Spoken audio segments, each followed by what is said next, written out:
Hello guys, good morning to all of you. कैसे हैं आप सब लोग? आशा करता हूं कि आप लोग अच्छे होंगे। आज मैं आप लोगों को बताऊंगा कि खतियान को कैसे पढ़ते हैं और खतियान में कौन कौन सी डिटेल्स होती है, क्या क्या चीजें होती है और वो कहाँ पे होती है। ये सारी चीजें मैं आज आप लोगों को बताऊंगा। तो प्लीज आप लोग इस वीडियो को अंत तक देखिए ताकि आप लोगों का जो भी डाउट है खतियान से रिलेटेड, या अगर आपके पास कोई खतियान है और आप खतियान पढ़ना नहीं जानते हैं, आपको ये समझ में नहीं आ रहा है कि खतियान में कौन कौन सी डिटेल है और वो डिटेल कहाँ पे है, तो ये सारी चीजें मैं आज आप लोगों को बताऊंगा। तो चलिए हम लोग चलते हैं लैपटॉप स्क्रीन पे। वहां पे मैं आप लोगों को अच्छे से समझाऊंगा कि खतियान में क्या क्या डिटेल्स होती है और कौन कौन सी चीजें होती है। खाता नंबर कहाँ होता है, खेसरा नंबर कहाँ होता है, चौहद्दी कहाँ होता है, रैयत का नाम कहाँ होता है, रकबा कहाँ होता है, ये सारी चीजें मैं आज आप लोगों को बताऊंगा। तो चलिए हम लोग चलते हैं लैपटॉप स्क्रीन पे। उससे पहले मेरी आप सब लोगों से रिक्वेस्ट है कि मेरा जो यूट्यूब चैनल है टिप्स एंड टेक्निक्स, प्लीज उसको सब्सक्राइब कीजिए, लाइक कीजिए, कमेंट कीजिए ताकि मुझे मोटिवेशन मिले और मैं मल्टीपल वीडियोस बनाऊं जमीन से रिलेटेड। तो चलिए हम लोग चलते हैं लैपटॉप स्क्रीन पे और सीखते हैं। अब मैं लैपटॉप स्क्रीन पे आ चुका हूं और आप लोग देख सकते हैं कि ये एक खतियान है। मैं आप लोगों को इसका एग्जाम्पल देखिए, एक एक चीज बताऊंगा कहाँ पे क्या लिखा हुआ है। तो प्लीज आप लोग इस वीडियो को अंत तक देखिए ताकि आप लोगों का जो भी डाउट है खतियान से रिलेटेड, या अगर आप खतियान पढ़ना नहीं जानते हैं तो आज आप लोग सीख लेंगे कि खतियान को कैसे पढ़ते हैं और कहाँ पे कौन कौन सी डिटेल्स होती है। तो चलिए मैं आप लोगों को बताता हूँ कि ये जो आप देख रहे हैं कि यहाँ दिख रहा होगा आपके मौजे का नेम। तो खतियान में आप जो भी खतियान देख रहे हैं या जिस भी मौजे का खतियान देख रहे हैं उस मौजे का यहाँ पे नाम होगा। उसके बाद आपको नीचे दिख रहा होगा परगना। परगना क्या होता है मैं आप लोगों को बता दूं कि बहुत सारे गांव को मिलके एक परगना बनता है, तो उस परगना का नाम यहाँ पे लिखा हुआ रहता है। उसके बाद जब आप नीचे देखेंगे तो आपको दिख रहा होगा कि थाना। आपके मौजे का जो थाना, कैडेस्ट्रल सर्वे जिस समय हुआ था उस समय जो थाना का नाम था, आपके गांव का जो थाना था उस थाने का यहाँ पे नाम होगा। हो सकता है अभी चेंज हो गया होगा या सेम ही होगा, तो आप लोग देख लीजिएगा कि जिस भी मौजे का आप खतियान देख रहे हैं उसका थाना सेम है या अलग है। सेम भी हो सकता है और चेंज भी हो सकता है। उसके बाद आप नीचे देख सकते हैं कि आपको दिख रहा होगा कि थाना नंबर। तो हर एक मौजे का जो थाना था उस थाने का नंबर होता था, तो उस थाने का नंबर यहाँ पे लिखा हुआ रहता है। तो आप लोग जब भी देख रहे होंगे खतियान तो आप लोग देख सकते हैं कि उस मौजे का जो थाना है उसका थाना नंबर क्या है। उसके बाद हम लोग नीचे आते हैं और अच्छे से समझते हैं। आप लोगों को ये कॉलम दिख रहा होगा, इस कॉलम में क्या होता है कि खाता नंबर होता है।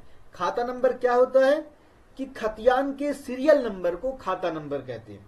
खतियान के सीरियल नंबर को खाता नंबर कहते हैं। अब मैं आता हूं दूसरे कॉलम में। ये जो आप लोगों को दूसरा कॉलम दिख रहा है, इस दूसरे कॉलम में रैयत का नाम होता है जिसके नाम से जमीन है। क्या होता है? रैयत का नाम होता है जिसके नाम से जमीन है। ये जो है वो कैथी भाषा में लिखा हुआ है। आप लोग अगर कैथी नहीं जानते हैं तो प्लीज कमेंट कीजिए इस वीडियो में।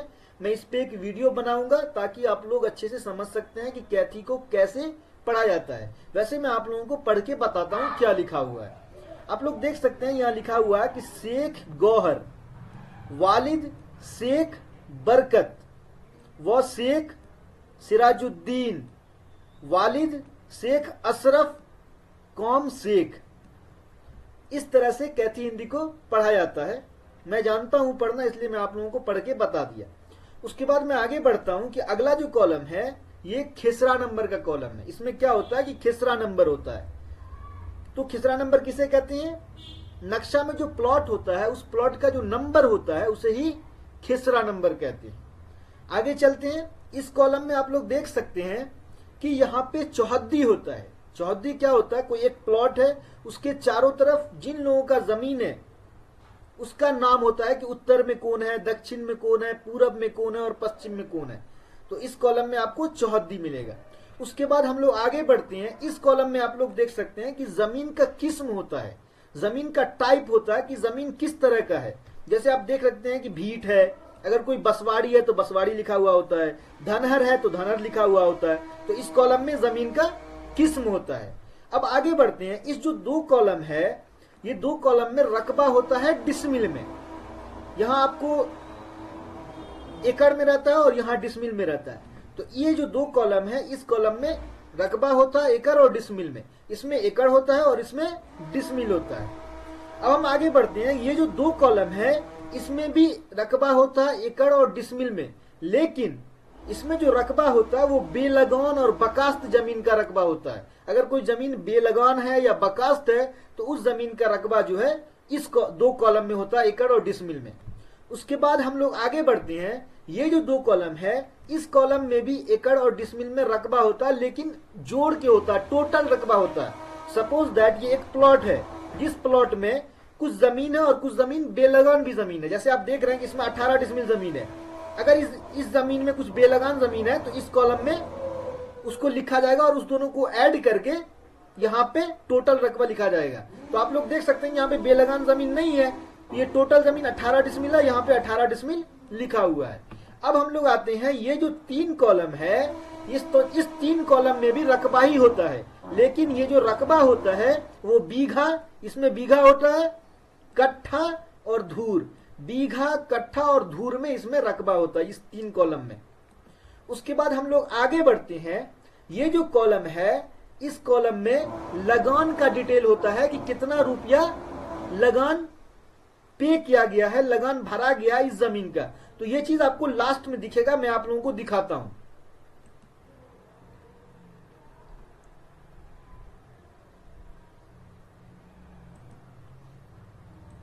तो आप लोग देख सकते हैं कि इस कॉलम की मैं बात कर रहा था।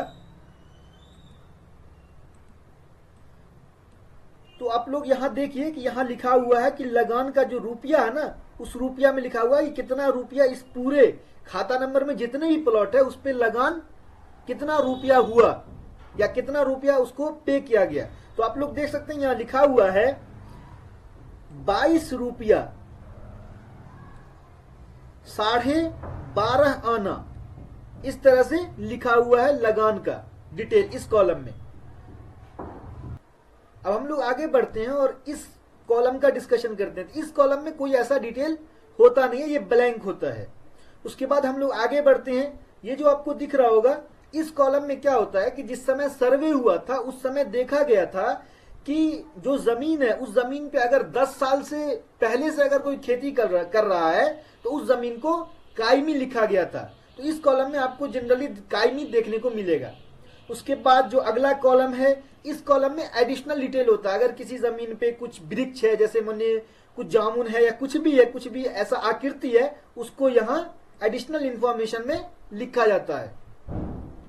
तो आशा करता हूं ये सारी चीजें आप लोगों को समझ में आया होगा। मैं बहुत अच्छे से कोशिश किया हूं आप लोगों को समझाने का और बताने का, एक एक कॉलम के बारे में डिस्कशन किया हूं कि इस कॉलम में क्या क्या डिटेल होता है।